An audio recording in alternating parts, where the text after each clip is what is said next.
सभी प्राणियों का ख्याल रखना ये खुदा का गुण है, भगवत गुण है। केवल अपने पेट के लिए जीना ये पशु पक्षी का लक्षण है। दूसरों के लिए सोचना और दूसरों के लिए जीना और अपनी कमाई में से दूसरों की सेवा करना ये महामानव का लक्षण है, वही देव मानव है। तो राबिया के यहाँ अनेक मजहब के साधु संत आते रहते थे, फकीर आते रहते थे, भोजन ग्रहण करके विदा हो जाते थे। एक दिन एक संत आया। संत भी भूखा था, उसके साथ एक फकीर भी आया, वो भी भूखा था, और तीसरा पीछे से एक भिखारी आया, वो भी भूखा था। राबिया ने रोटी बनाई तो संत फकीर बड़े बड़े ठक्कर बनाते थे पहले, मोटी रोटी बड़ी, ये छोटे छोटे फुलके में टाइम बहुत लगता है, एक ही मोटा स्कूटर का पहिया जैसे बनाता, बस छुट्टी टुकड़ा तोड़ तोड़ के खा लो। बनाया, जब खिलाने के लिए बाहर निकली अपनी कुटिया से देखा तो वहाँ एक संत खड़ा, एक फकीर खड़ा, एक भिखारी खड़ा है। भिखारी उतना समझदार नहीं था, संत और फकीर दोनों समझदार थे, लेकिन आदमी कितना ही समझदार हो पर उसकी भूख समझदार नहीं होती है, जो भूख लगती है। आप समझदार हो ठीक है, पर आपकी आंतें थोड़ी समझती हैं कि तुम समझदार हो या क्या हो, भूख लग गई।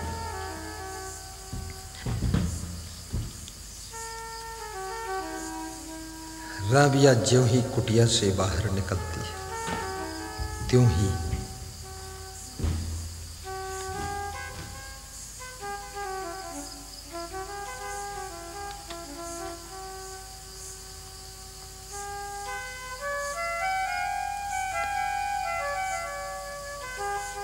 वो भिखारी चिल्लाने लगता है, मुझे दे दो रोटी, मुझे तो पहले। तो राबिया ने भिखारी को दे दिया। वो संत और फकीर दोनों बोले, हम तो पहले से खड़े हैं, पहले हमको मिलना चाहिए। राबिया ने कहा कि अब कुटिया में ना तो रोटी है ना आटा है, संत वह है जो संतोष भी करे और फकीर वह है जो खाने की फिक्र ही न करे। बैठो आप।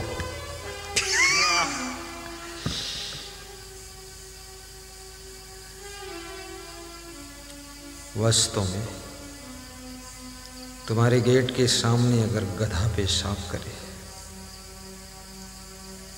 तो तुम गधे के नाम रिपोर्ट लिखाने नहीं जाओगे, लेकिन कोई आदमी तुम्हारे गेट के सामने खड़े खड़े पेशाब करे तो झगड़ा भी हो सकता है, रिपोर्ट भी लिखी जाएगी, पकड़ोगे भी उसको। क्यों? क्योंकि आदमी समझदार है, समझदार होकर के नासमझी कर रहे। गधा तो गधा है ही। एक गधा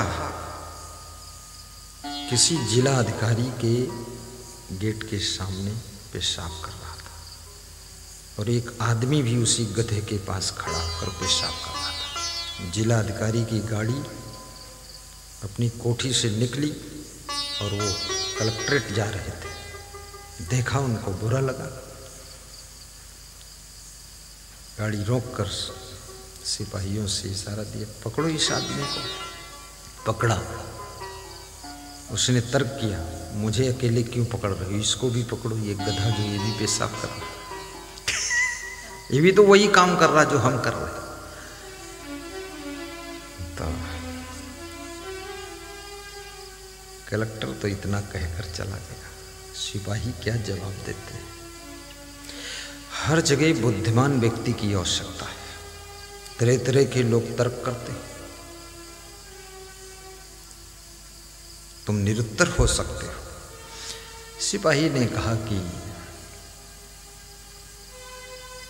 गधे को गिरफ्तार नहीं किया जा सकता। बोले क्यों? बोले क्योंकि गधा है। बोले मैं? बोले तुम गधा नहीं हो, तुम आदमी हो और तुम एडवोकेट भी हो, तुमको मैं जानता हूं, वकील हो।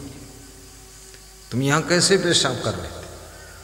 बोले गधा कर रहा था तो क्या हम नहीं कर सकते? गधे से क्या गिरे गुजरे हैं?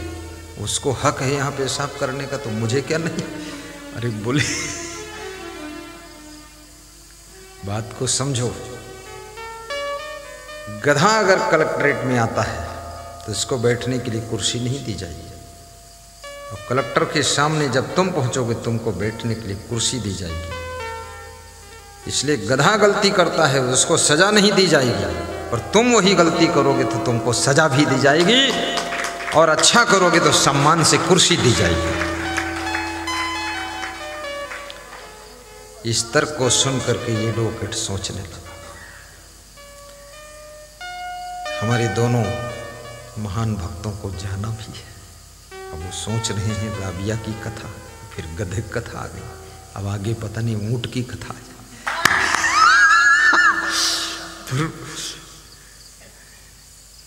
थोड़ी और कथा सुन ले फिर जाए। हाँ, क्यों ये तो दुनिया के झमेले हरगिज कम ना होंगे। अफसोस बस यही है कि रोज हम ना होंगे।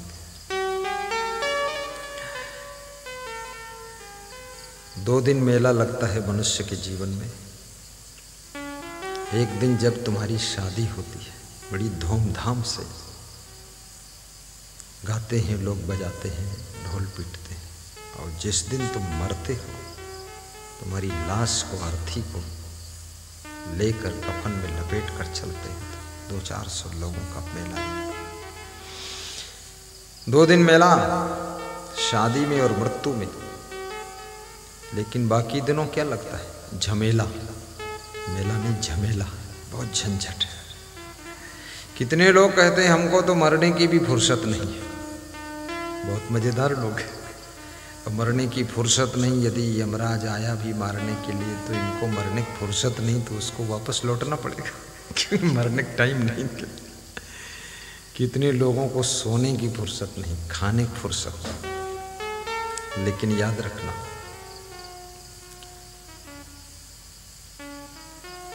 समय अमूल्य है। स्वार्थ के लिए, शरीर के लिए, परिवार के लिए, समाज के लिए कुछ समय निकालते हो तुम, बिजनेस के लिए, राजनीति के लिए। थोड़ा समय ऐसा निकालो कि सत्संग सुन लो आराम से।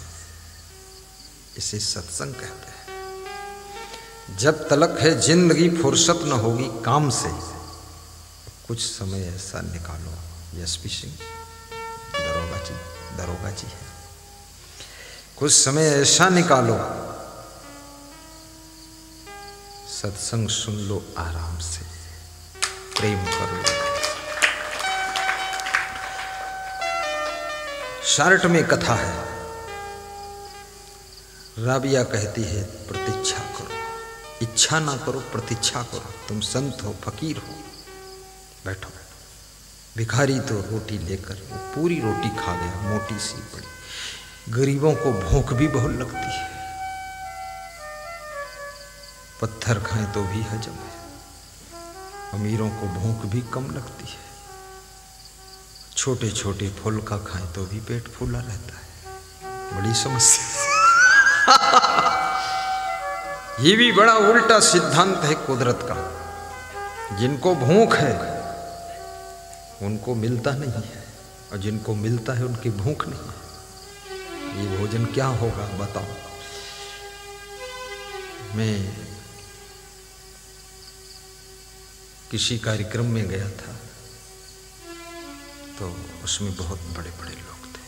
बड़े बड़े मतलब आप ही जैसे थे आदमी, लेकिन वो कार्यक्रम मुख्यमंत्री शिवराज सिंह चौहान कर रहे थे।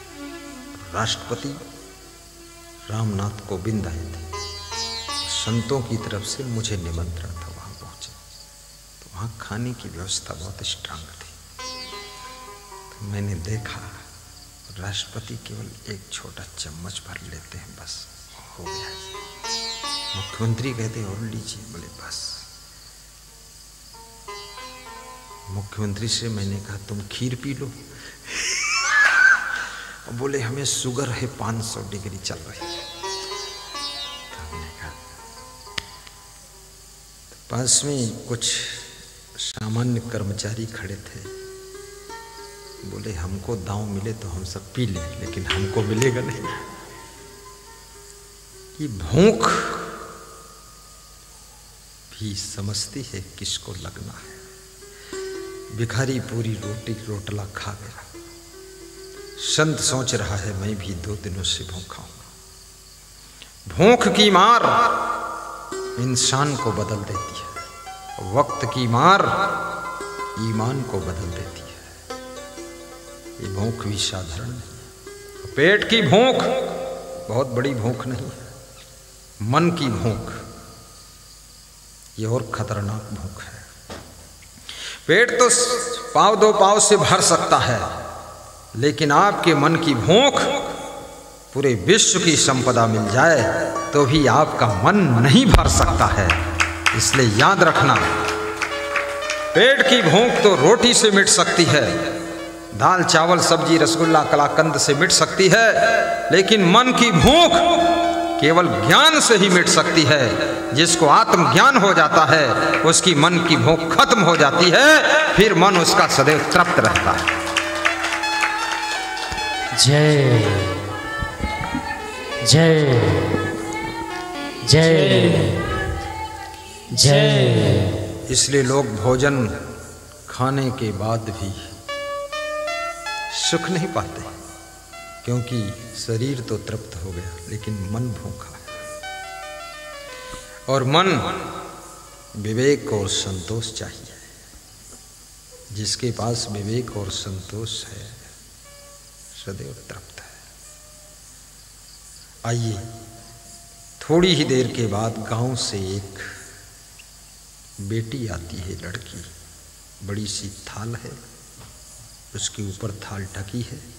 राबिया के हाथ में सामान थमा देती है और वो सामान लेकर के राबिया जब खोलती है देखती है तो उसमें 18 रोटियां रखी हुई है। राबिया ने वो रोटियां पूछा कैसे लाई? बोली माँ ने भेजा है कि वहाँ कुटिया में दे आओ, कोई साधु संत फकीर आया होगा। तो साधु संत फकीर जो बैठे थे खुश हो गए, बोले चलो अब तो मिलेगा ही। 18 रोटियां। राबिया ने फिर से थाली ढांक दी और वापस लौटा दिया। बोले रोटियां कम हैं, वापस ले जाइए।